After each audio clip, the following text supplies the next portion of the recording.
welcome to the Squirrel Tale.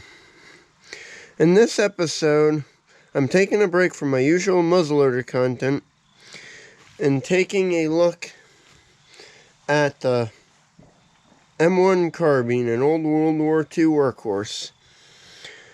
Now, I'll be honest, there's better videos on the history of the M1 Carbine, but briefly, what they wanted to do was, at the time you had the 1903 Springfield and the M1 Garand,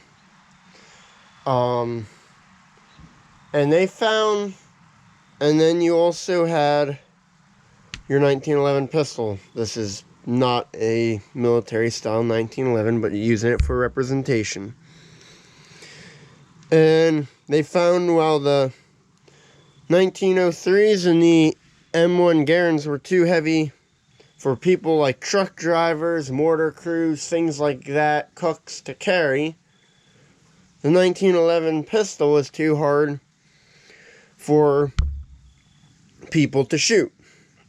So they wanted to come up with a light, compact rifle that someone could carry and shoot easily.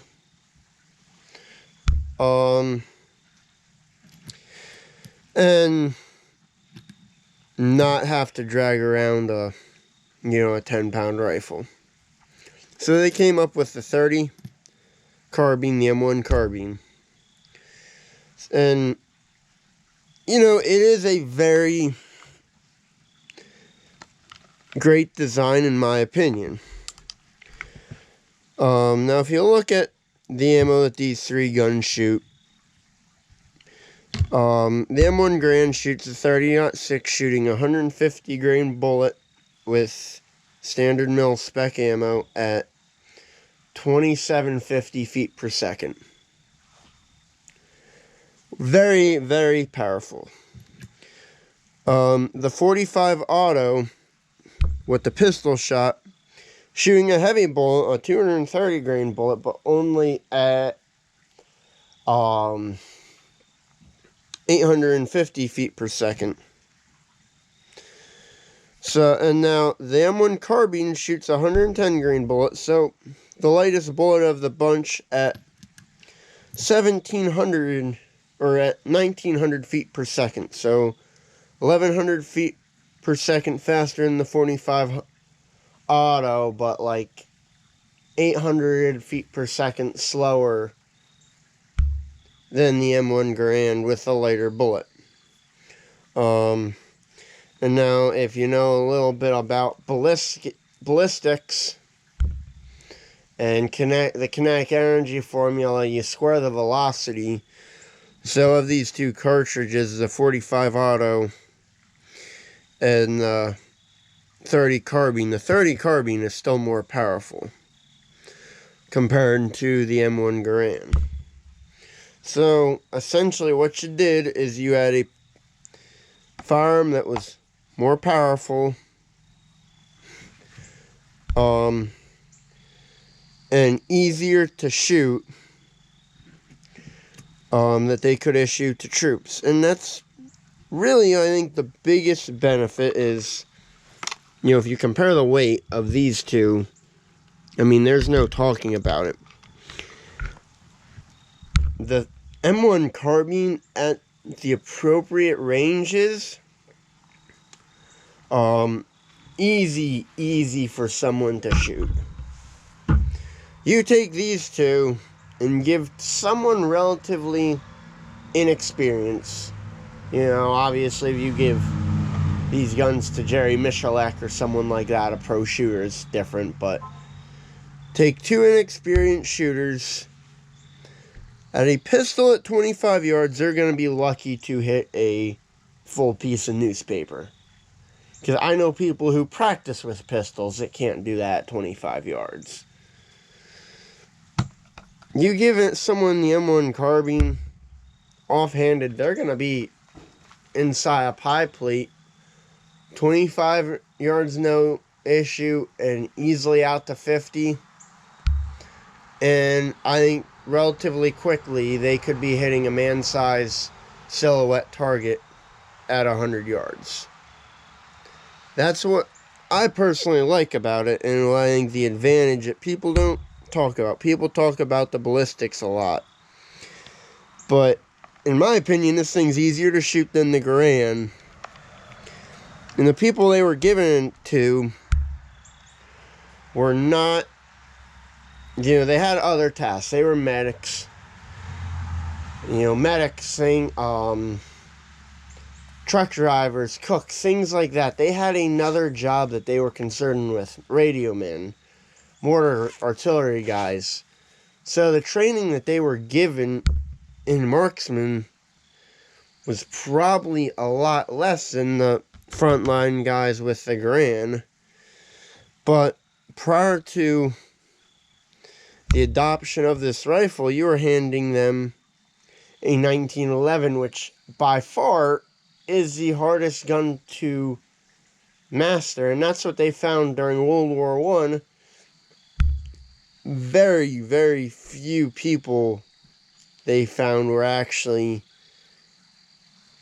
stop with the 1911. I mean, yeah, you can talk about Sergeant York, but I mean, the number of casualties U.S. troops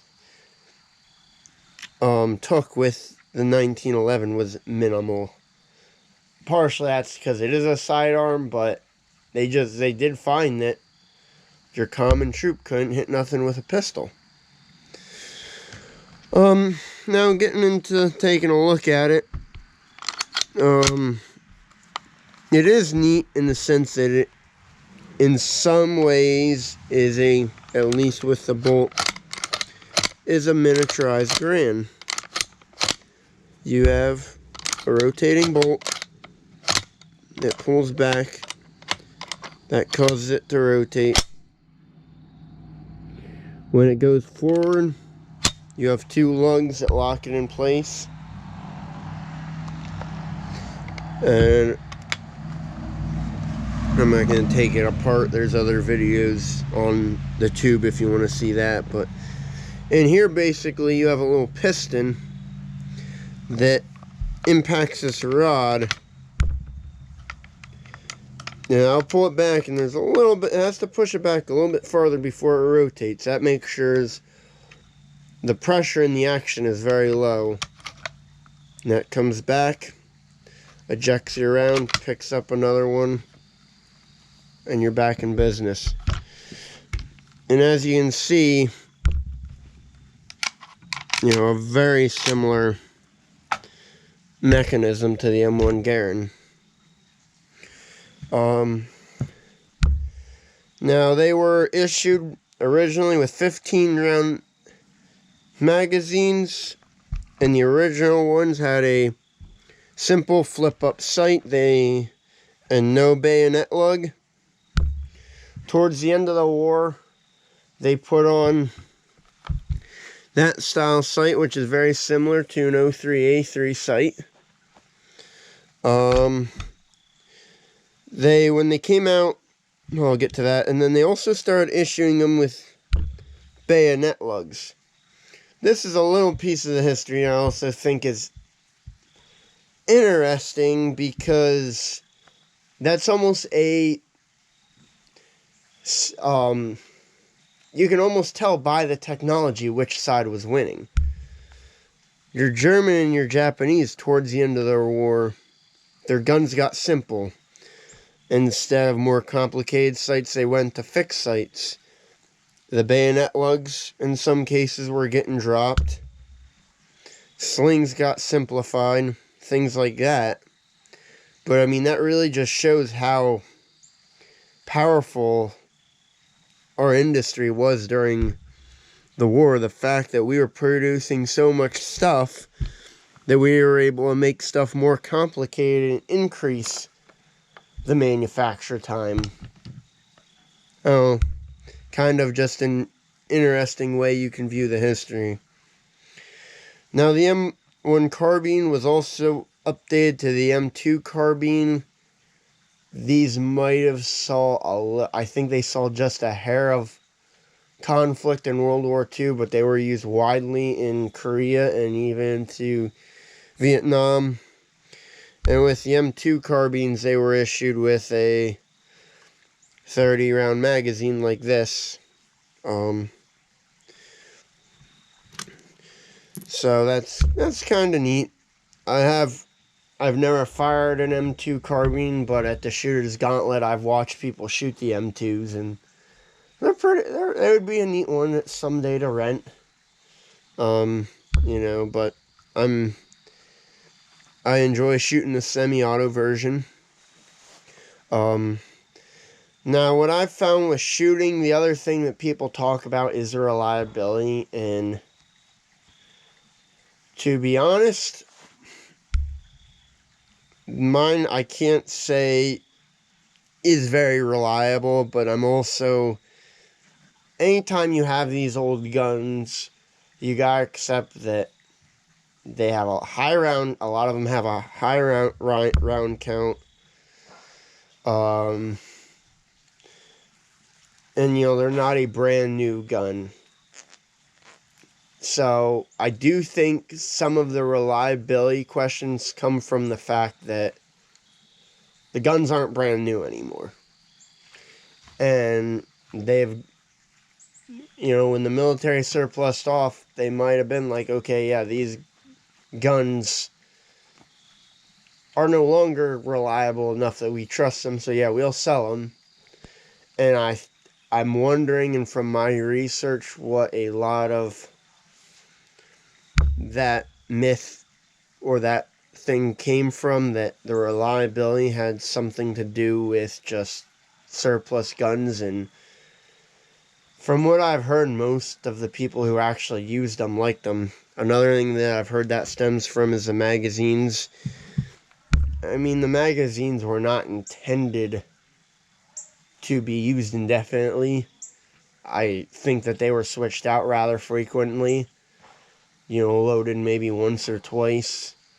As compared to most of them now, they've probably had hundreds and hundreds of rounds cycled through them, way more than the lifespan of the magazine was intended. And that can play in part to the reliability, but mine shoots, as long as I take care of it, shoots cast bullets very well, which I find it makes it cheap to shoot. And it's also, in general, just a fun gun to play with. Great low range toy. Now you can watch me and my friend go out and take some shots with it. So, I hope you enjoy the video. Make sure you like and subscribe, and hope you enjoy the shooting.